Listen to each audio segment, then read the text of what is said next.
So I am here with filmmaker Amy Nicholson. Happy Campers is an amazing and wonderful documentary. Pleasure to meet you, first of all.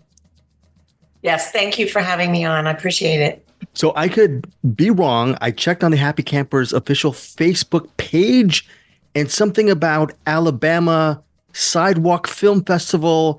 Am I dreaming this up? What's going on? It happened 24 hours ago. Can you inform our listeners? Yes, well, we won Best Documentary at the Sidewalk Film Festival, which is a huge honor because I know some of the other films and I've seen some of the other films that were playing there, and we sadly could not make it because we were in Los Angeles doing our theatrical.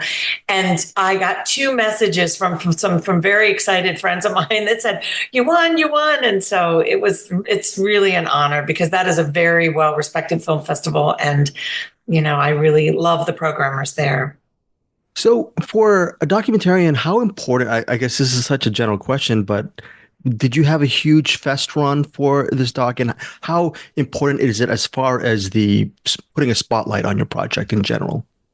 It's very important because, the bigger the festival, the more, social followings they have, the more some of the smaller festivals pay attention to what the bigger festivals program. This morning I got invited to another film festival. I don't think that's a coincidence. So yeah, so it's very important. And also it allows people to see the film in a theater. And, I know everybody says this, but this film especially, it has so much great sound design by Matt Davies. And, people should try to see it in a theater because the experience is very, very different. That said, I checked out your interview with my podcast co-host Eric Holmes, and you were mentioning the power of the black magic. A lot of times you were a one-person crew. For someone who's inspired by your documentary and wants to be a one-person crew, what is the key to that? Because sound design, I'm sure most people are assuming they need some kind of sophisticated sound design to take them to the project, but you didn't do that, and your sound is great. Yeah, but I was very, very careful. So for sound design for this, because I worked as a one-man band the entire time, I took advice I took classes at Downtown Community Television here in New York because sound guys are amazing. Sound recordists are like gold. So, you can never replace them. So you have to do your best. And I took some classes and I got some advice. And one of my favorite sound guys said, spend more money on this, the microphone than the camera. And I did. So I had this amazing Sennheiser mic that picked up things, and I tested it. It picked up things from 15 feet away. So I did have lavs. I had a zoom. I had camera sound, but I was always very, very cautious of like how far back I got, So if I did go back and get a wide shot, I would go back later with a zoom and I would set the zoom down and I would get separate sound for that environment. And then when I came back, I recorded everything in a big spreadsheet, and then I organized everything in Premiere so that we had it all in like a completely separate project. So if you wanted crickets at night or crickets during the day or crickets in September versus April, I had it all. So I gave all of that to Matt Davies.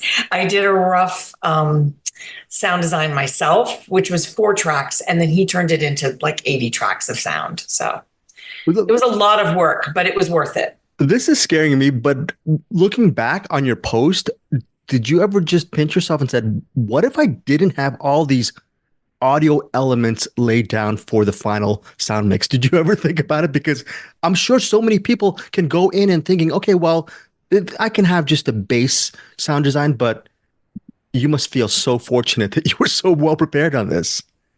Yes and no. I mean, but I knew that sound was, a huge part of the experience. It's a huge part of the experience when you're there. And this sounds really psychotic, but I even made a map, the Inlet View campground was like a big U, and it was surrounded by water, but there was a marina on one side, so there were boats, and you would hear more of like, that clank of the the flagpole, it makes a clank when it's, when the flag is in the wind. And then in the middle, you would hear more birds because there were trees in the middle of the campground. And then in the front part where we lived, you would hear more like boats passing by, or you would hear people chattering like down the way.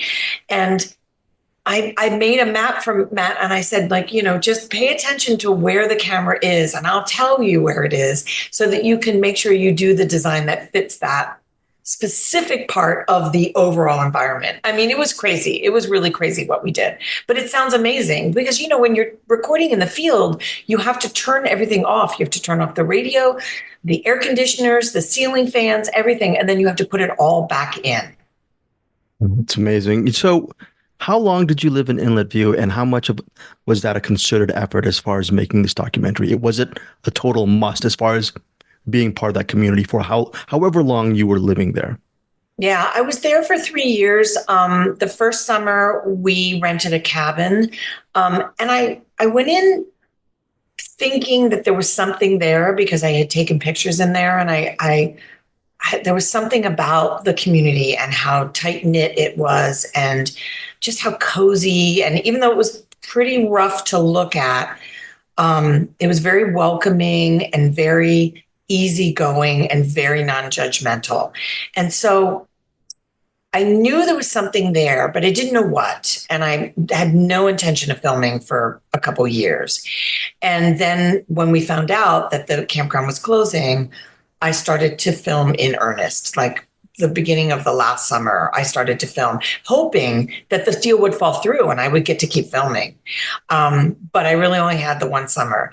So I would say it would be impossible to make that film if you did not live there, if you were not one of the residents. Just completely impossible. It was not, it wasn't a place for outsiders because it was insular in a bad way. It was not a place for outsiders because once you were in, you were in.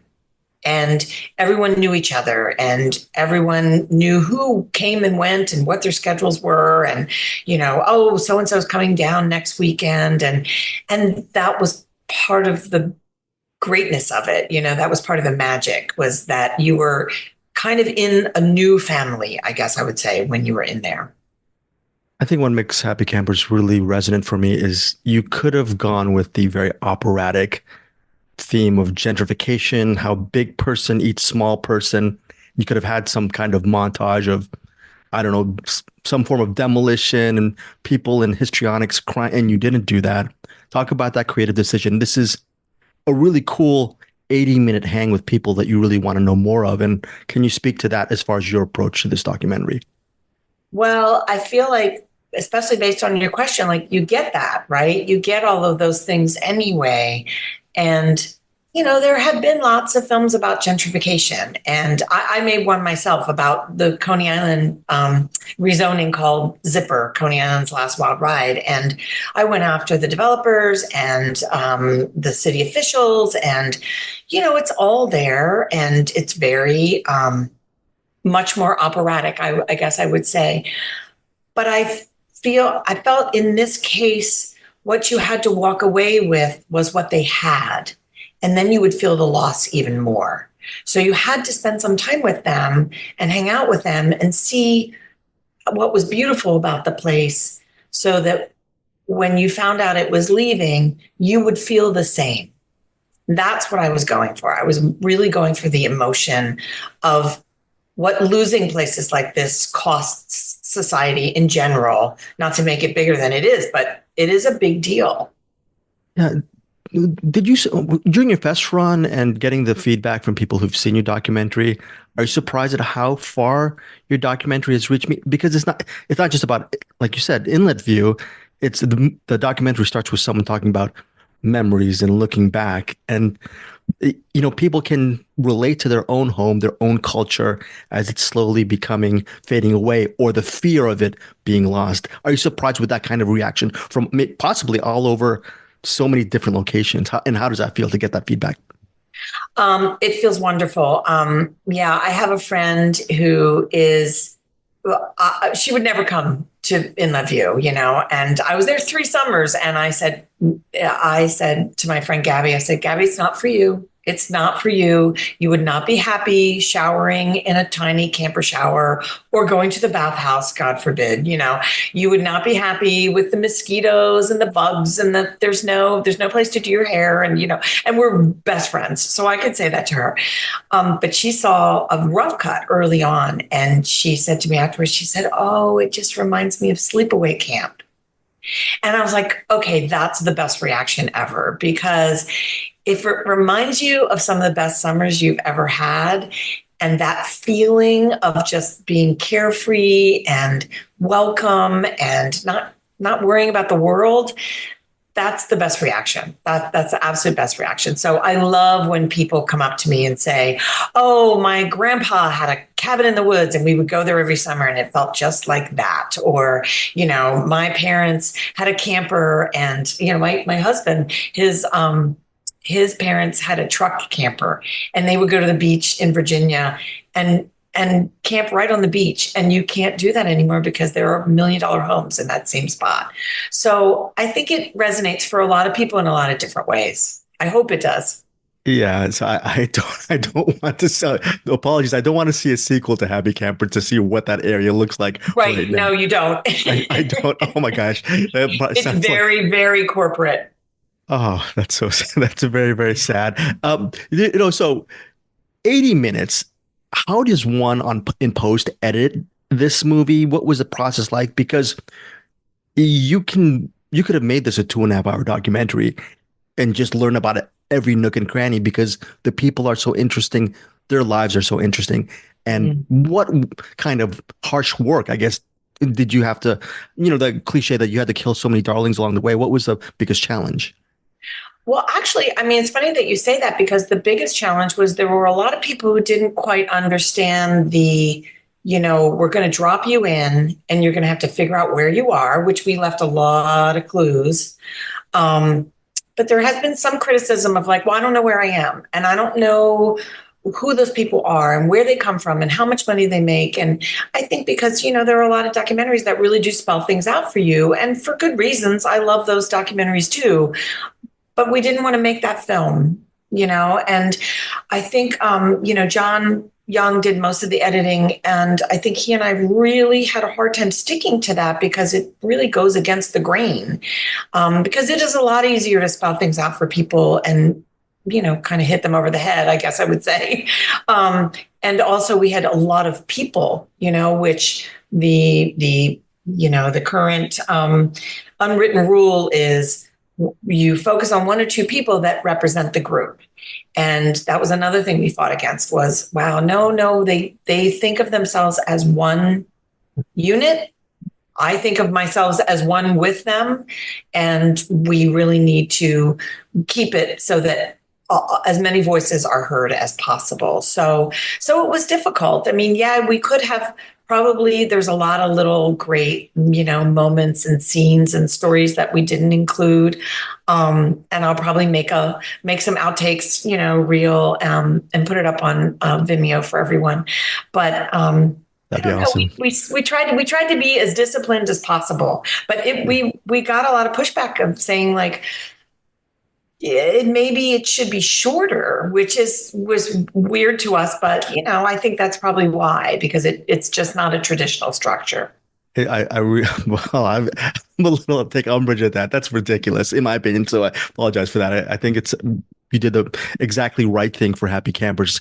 Speaking of the right thing, I don't know the group. Are they called the Sea? They did a rendition of that David Gates Bread song, "Everything I Own." Can you talk about that choice? I was worried for you. I'm like, what are the rights on that? How do you get an Aussie? Because whenever there's a Bread song, I'm almost close to tears anyway. But so what was that creative choice, and was it hard to get that song, even though it was a rendition? Yes and no. I had wonderful music supervisors, Joe Rudge and Kyle McEvany. They tracked it down. Laura Israel, who was also an editor on the film very early on, she and I picked that song it just had the right emotional tone. And then we set it aside and we had something else on there for a really long time. You do that, you just move on in an edit. But we came back to it. And when we came back to it, we knew we would never be able to afford the master. So we reached out to Joe and Kyle, and they got Sony to agree. It was not inexpensive. Let's just say that. But we paid our publishing because we wanted that song. And then they also found us the Sea, and they are such a wonderful duet, and they nailed it like in a day. I mean, they just knew exactly how to make it their own, because it's not going to be the original, but also give it like a new level of emotion. They were fantastic. Well, can you also speak to the fact that with Happy Campers, it's not just, it's a standalone documentary, but I really love on your Facebook page how we're updated with the former denizens of Inlet View. Can you speak to that? Because it can be a living, breathing thing after the documentary as well. I hope so. I hope it's a living, breathing thing. And I hope that, it keeps at least the memory of the community alive. Because there were so many rumors swirling around when the property was under contract, and people didn't know where they were going, and people didn't know what was going to happen to their stuff. And there were so many unknowns. So there were a couple of Facebook pages that started with the Inlet View community, because there were about 150 families in there. And those Facebook pages were kind of abandoned right around the time that we started editing and we started our Facebook page. So hopefully we have migrated a lot of the community there. And I've had people reach out to me and say, I wasn't there at the end, but I was there like in the 70s, and they'll send me pictures, and it's amazing. It is just amazing. And some of the notes I get they're just like, it makes the whole process, which is very long and arduous, as every documentarian knows, it just makes it worth it. A girl that wrote me an email and said, my parents lived in there when I was young. And, I got made fun of at school because I lived in a trailer park, but I knew how magical it was, and you captured it. And I was like, oh, so great. And, this is somebody who's an adult now with their own children, so yeah. So I hope that the page lives on, after the film, because I want to keep the community together as long as possible. Thank you so much for your time. Happy Campers award-winning documentary hits VOD on September 10th. Much appreciated. Thank you so much, Greg.